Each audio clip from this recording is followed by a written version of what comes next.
सुवर्णपुर जिला डुंगुरीपाली ब्लॉक स्तरीय मिलित अभियोग शुणाणी अनुष्ठित हो जिलापाल श्रीमती अन्या दास,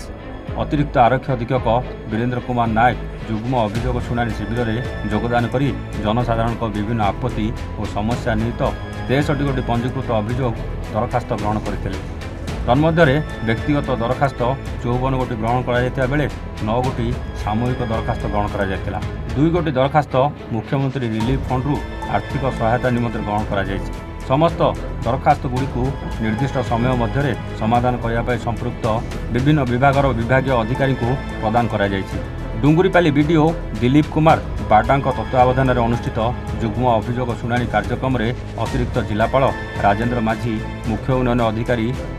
जिला परिषद अश्विनी कुमार मेहर, सोनपुर उपजिलापाल डॉक्टर सौम्य रूपा रथ,